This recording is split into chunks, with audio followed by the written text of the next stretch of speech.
this revelation is burning in my spirit, right? That the Christian life is not only mountaintops and valleys, but for a lot of you in here, you can testify to what I'm about to say, is that the Christian life is joys and sorrows at the same time, right? And that in one hand, we hold things that bring us joy and we celebrate. And in the other hand, we hold sorrow at the same time.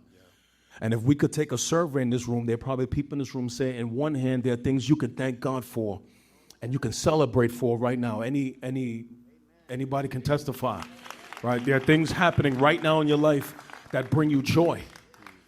But there are people in this room you could testify at the same time there are things happening in life that's bringing you sorrow. And that we're holding both at the same time, right? And this is the Christian life. Yeah. It is joys and sorrows sometimes at the same time. And in all of the fanfare of everything happening around Tim and I, the Lord reminded me that he would never create a life for you that makes him unnecessary. Come on. Say it again, Phil. Right. The Lord will never create for you and I a life that makes him unnecessary. So you could be on your way up a mountain and still fighting battles at the same time, right? That he will always leave a little bit of suffering somewhere in your life or in the life of someone you love. And in our Western culture, what we try to do is circumvent suffering. If we can choose, we would rip it out of the pages of our story. If we can choose, we would ask God to get us out of everything that we're going through. And sometimes the prayer is not, God, get me out. Sometimes, God, the prayer is, work on me while I am in. Come on. And what are you doing in me while I am in? Because in our Western culture, we have an escape mentality that every time we go through something, our first default is out. And I'm guilty of that. But I've been praying for God to change this season on the backside for 10 months. And he has not answered that prayer. He has not changed my season, but he has changed me. Come on. During this season. Does that resonate with anybody in the room? And it takes maturity to say to God in the middle of what you're going through, God, show me what I'm supposed to learn in the middle of this. Come on. Can I go deeper? Go deeper. Lord, perfect my character in the middle of this. Yeah. Lord, strengthen my faith in the middle of this. And here is one we shy away from in America.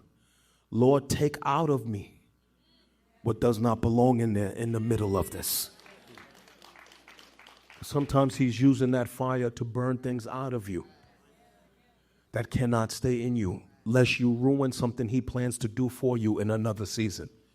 Some of you are praying for things that God will give you, but he has to do something with your character first. Come on. So that you don't ruin it if he gave it to you right now. Does that make sense to anybody? Yes. You know, what you're saying reminds me of Paul. And Philippians chapter 1, verse 12. It says, I want you to know, brothers and sisters, that what has happened to me has really served to advance the gospel. Come with that. So that it has become known throughout the whole imperial guard and to all the rest of the imprisonment that this is for Christ. And most of the brothers, having become confident in the Lord by my imprisonment, are much more bold to speak the word without fear. And as I read this, I'm reminded that the chains of Paul don't negate his calling. And he has a call on his life. He has an assignment on his life. He has an anointing on his life. He has a grace on his life, but he's also physically confined. And many will look at this and say he's restricted. And Paul looks at this and says, this is my platform. And as many would look at this and say, I cannot do, Paul looks at this and says, I still have something left to do. And many would wait to get free. Many would wait to have the chains broken. Many would wait to get out of the handcuffs.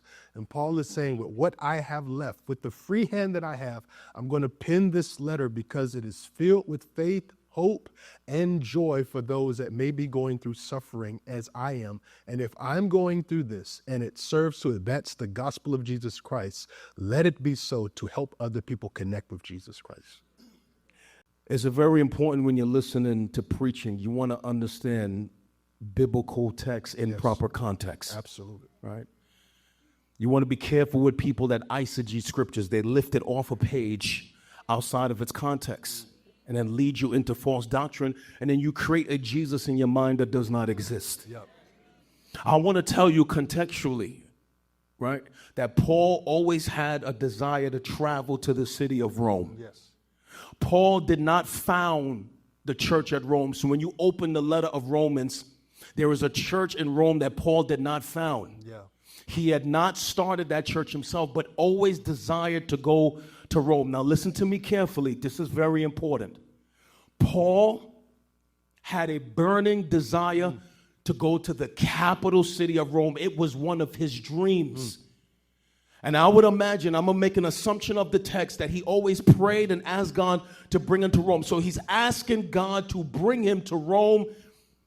It is the imperial city, and he knows if he can get to Rome, he will make it to an urban center where the gospel will spread and explode. So his desire is to go to Rome.